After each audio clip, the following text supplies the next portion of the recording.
Fams, di Yogyakarta ada kuliner melegenda yang proses pembuatannya masih tradisional. Masih pakai tenaga sapi, Fams. Wah! Di Desa Trimurti, Serandakan, Kabupaten Bantul, daerah istimewa Yogyakarta, pemandangan seperti ini sudah biasa. Setiap siang bukan jemuran baju yang memenuhi pekarangan, tapi jejeran mie letek yang sedang menanti panasnya sinar matahari. Mie letek menjadi salah satu dari sekian banyak kuliner khas Jogja yang berbahan dasar dari singkong. Sebelum diolah, tepung harus sudah direndam air dan didiamkan selama semalaman. Endapan dari rendaman tepung gaplek inilah yang kemudian digiling sampai halus.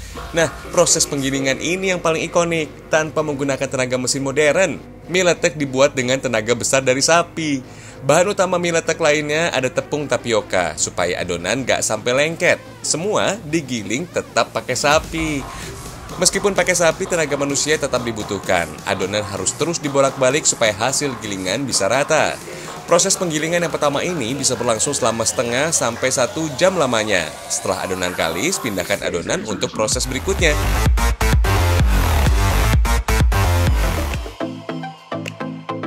Tahapan selanjutnya adalah memadatkan adonan tepung yang sudah digiling. Proses ini juga nggak kalah unik karena masih dilakukan secara tradisional.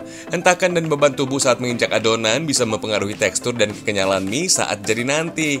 Tenang, Fams, meski diinjak-injak, proses berikutnya bisa jadi pembersihnya. Setelah dipadatkan, balok-balok adonan tepung akan dimasak ke dalam oven. Proses pengukusan dengan tungku sederhana ini berlangsung dengan durasi sekitar 1,5 jam.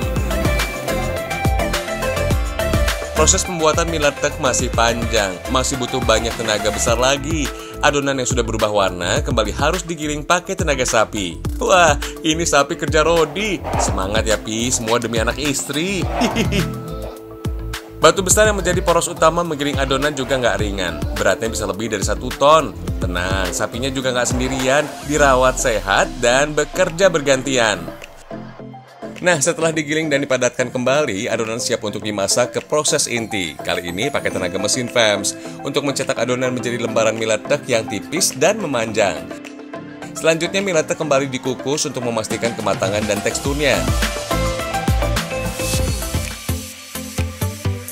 Oh iya, Fams, kisah mie letek di Bantul, Yogyakarta dimulai sejak tahun 1920-an. Seseorang berdarah Timur Tengah lah yang pertama kali mendirikan pabrik pembuatan mie letek di kota ini. Berangkat dari keprihatinan sulitnya kebutuhan pangan di masa itu, siapa sangka pabrik mie letek pertama menginspirasi banyak usaha sejenis bermunculan.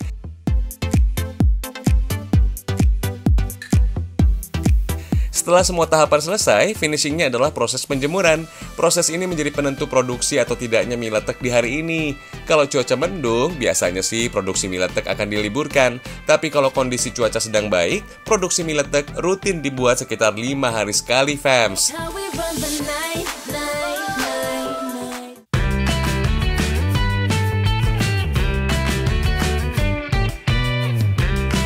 Fams, mie letek yang terbuat dari kombinasi tepung gaplek dan tepung tapioka bisa dipakai sebagai asupan karbohidrat pengganti nasi. Jadi nggak ada salahnya, Fams, buat kalian yang lagi diet nasi, memilih mie letek sebagai makanan pokok sehari-hari.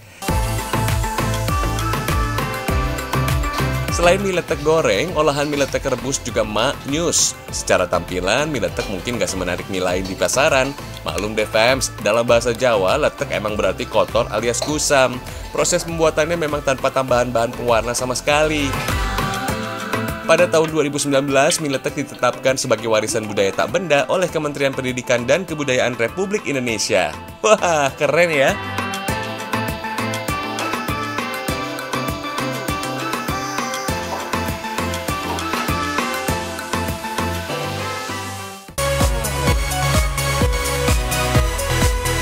Sajian mie letek khas Bantul ini sudah pernah dicoba Presiden Amerika Serikat ke-44, Barack Obama loh.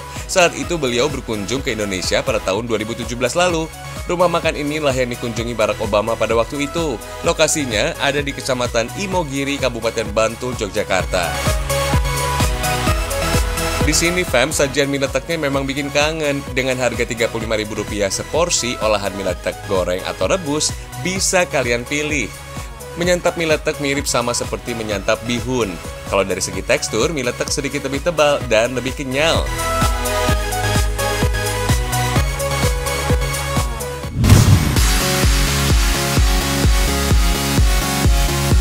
Selain meletak, di Situbondo, Jawa Timur juga ada hasil laut yang mendunia, yaitu ikan kerapu. Nggak hanya dari dalam negeri, fams, pasar luar negeri juga ikut mengakui kualitas kerapu Situbondo.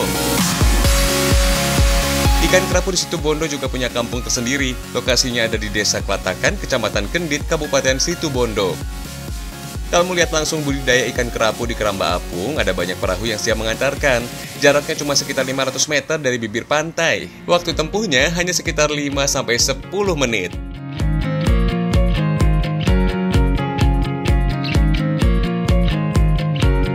Dari beberapa jenis kerapu yang ada di sini, kerapu cantang dan kerapu cantik merupakan jenis kerapu yang banyak peminatnya. Sekedar info fams, kerapu cantik adalah hasil persilangan kerapu jenis macan dengan kerapu batik. Motif pada tubuhnya memang cantik gitu fams, makanya dinamakan kerapu cantik.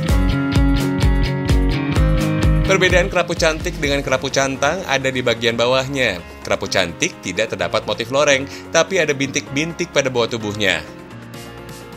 Wah, dikasih hadiah ikan kerapu nih. Lumayan, bisa kita olah jadi santapan yang lezat. Pertama, bersihkan dulu sisik ikannya. Sisik ikan berfungsi sebagai pelindung dari serangan musuh atau predator. Sisik juga mampu melindungi ikan dari perubahan cuaca secara drastis. Fungsi lain dari sisik adalah mempermudah gerakan di dalam air. Berhubung teksturnya keras, maka sisik harus disingkirkan biar nggak keselak.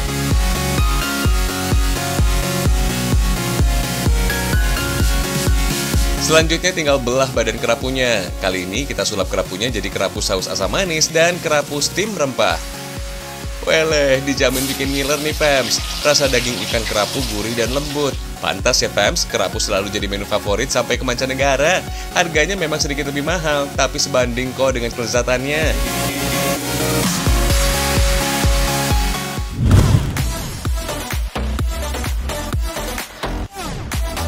Fams, kayu-kayu bekas bisa menjadi barang seni bernilai jual tinggi. Contohnya, sebuah replika mobil mewah asal Eropa ini yang seluruhnya terbuat dari kayu. Setiap lekukan detailnya dibuat dengan penuh ketelitian, mulai dari logo, lampu depan, knalpot, hingga bagian interiornya. Gak cuma itu fams, ternyata pintu mobilnya bukan aksesoris belaka, tapi juga bisa dibuka seperti aslinya. Tinggal pasang bagian rodanya, satu unit Mercy SL 5000 siap untuk dikirim ke pemesan. Ada juga koleksi lain yang masih tersisa di pabrikan, yaitu sebuah sepeda motor sport dan satu unit sepeda ontel tua yang semuanya terbuat dari kayu.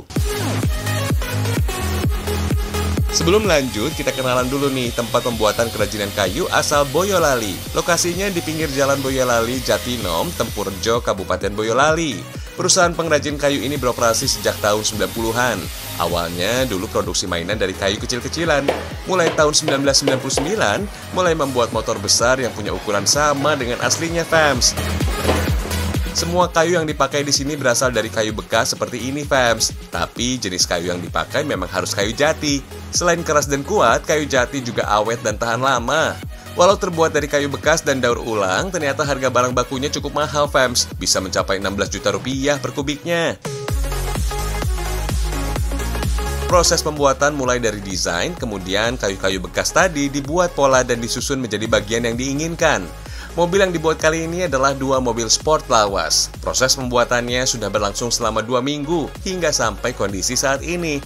Butuh waktu 2 hingga 3 bulan buat menyelesaikan satu mobil ini. Biasanya sih mobil-mobil ini merupakan pesanan dari Eropa. Harganya bisa mencapai puluhan jutaan rupiah fams.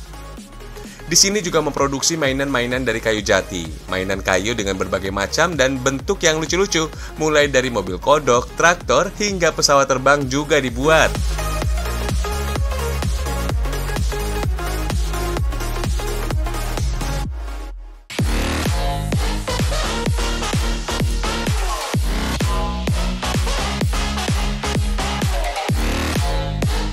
Ada mobil kayu, ada juga tas kayu.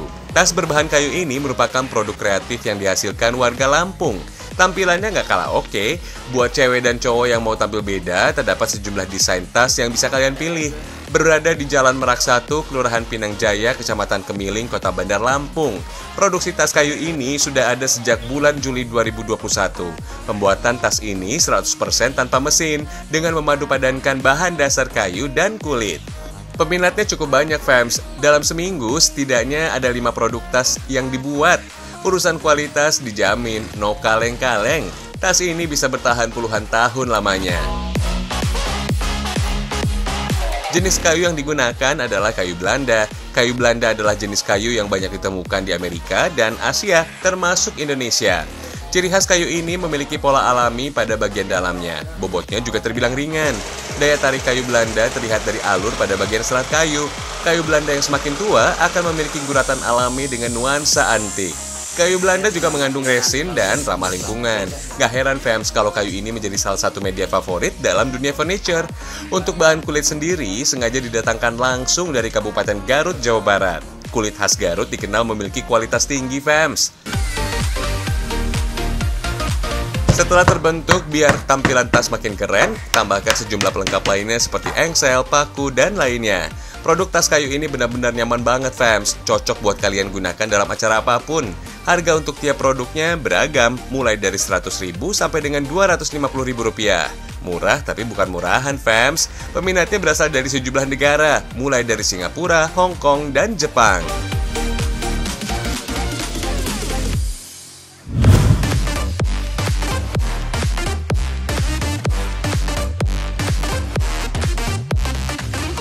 Kali ini kita berada di kota Palembang, Sumatera Selatan untuk berburu tempat makan yang menunya super unik.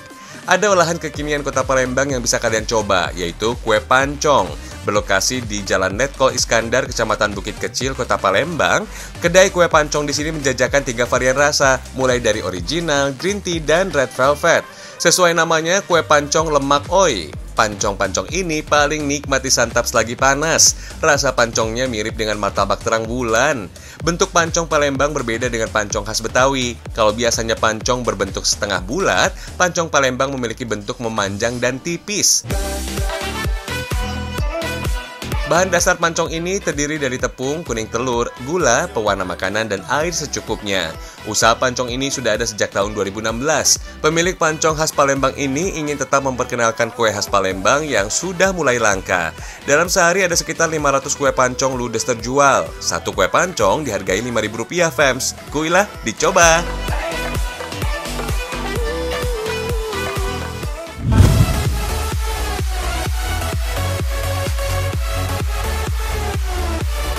Masih seputar resep kuliner turun-temurun nih fams. Lokasinya berada di Jalan Letnan Jaimas, Kecamatan Bukit Kecil, Kelurahan 24 Ilir.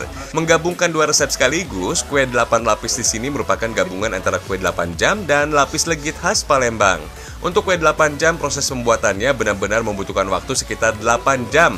Nah, karena membutuhkan waktu, kita siapkan kue 8 jam yang sudah jadi. Kita langsung masuk ke proses pembuatan adonan lapis legit Palembang.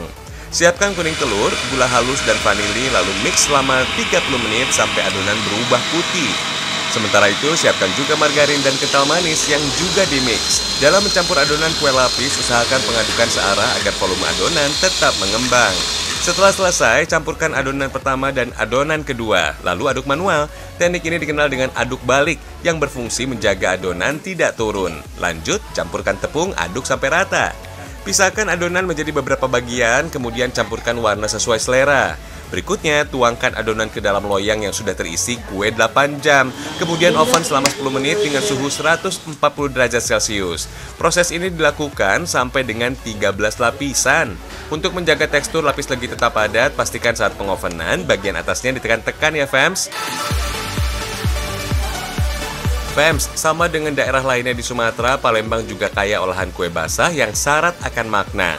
Sajian kue basah selalu dilibatkan dalam acara adat, mulai dari nikahan, syukuran, dan lainnya. Rasa manis pada kue diartikan sebagai tujuan hidup yang bermakna bahagia. Meski baru dikenalkan beberapa bulan lalu, usaha ini cukup banyak dilirik, bahkan hingga ke Pulau Dewata, Bali.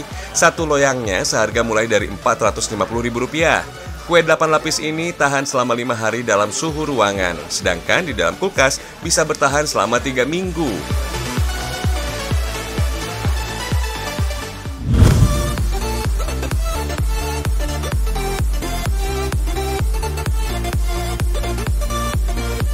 Buat kalian yang ada di kota Palembang, silakan mampir ke Palembang Bird Park di kawasan Jakabaring.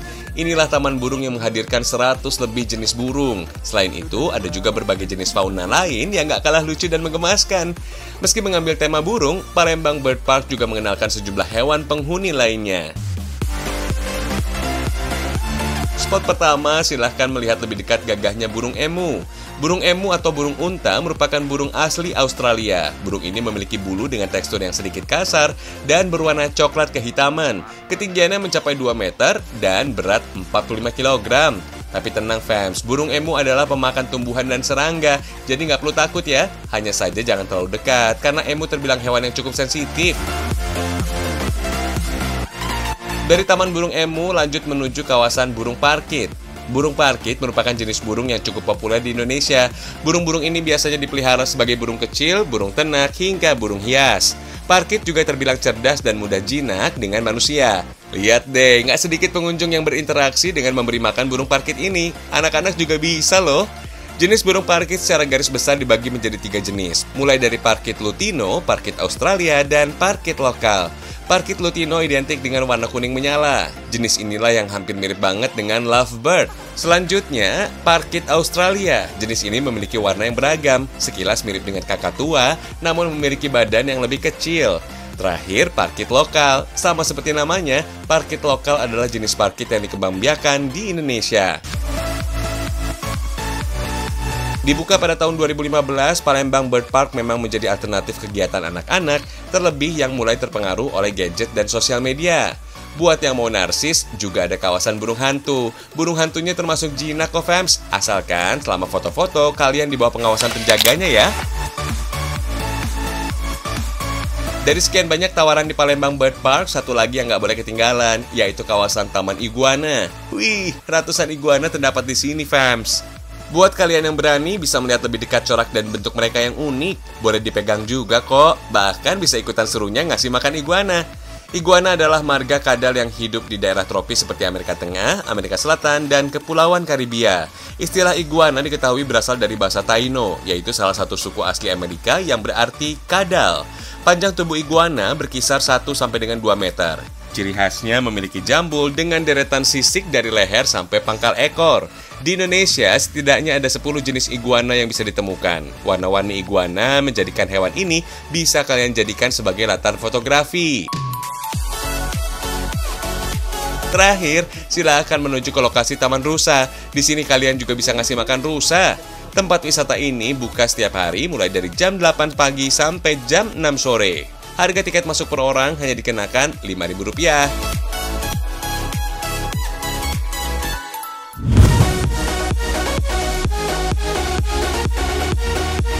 Saatnya kita seru-seruan fams. Jaraknya cukup 200 km aja dari kota Jakarta, tepatnya di Provinsi Banten. Banten juga terkenal dengan wisata baharinya. Terletak di ujung barat Pulau Jawa, Banten berbatasan langsung dengan 3 perairan sekaligus, yaitu Selat Sunda, Laut Jawa, dan Samudra Hindia. Makanya nggak heran, banyak banget wisata pantai yang bisa kalian explore fams. Salah satunya di Tanjung Lesung.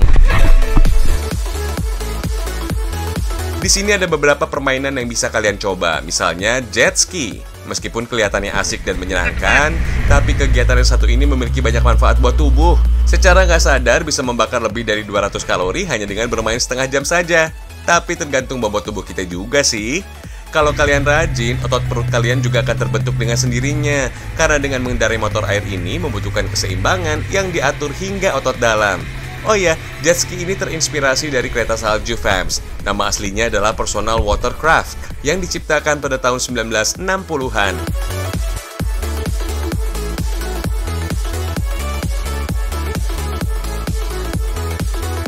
Gak hanya bermain motor air, kalian juga bisa lanjut bermain di wahana yang mengapung di tengah laut. Mainan ini namanya Rhino Aqua Splash. Permainan ini dijamin aman untuk anak-anak kok fams, karena prinsipnya seperti outbound tapi di atas air. Jadi sensasinya beda banget sama yang di darat. Kalau sudah puas main-main, gak lengkap kalau tanpa kulineran ya fams. Tepatnya di Pandeglang ada makanan khas yang harus kalian coba nih. Namanya angen lada. Angen artinya sayur, lada artinya pedas. Jadi sayur pedas fams.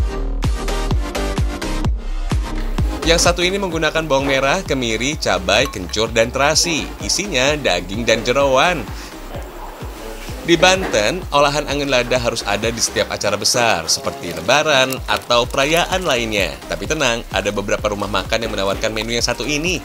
Daripada penasaran, langsung aja deh datang ke sini. Satu porsi angen lada bisa kalian nikmati hanya dengan Rp12.000. Kalian juga bisa coba menu lain sebagai variasi.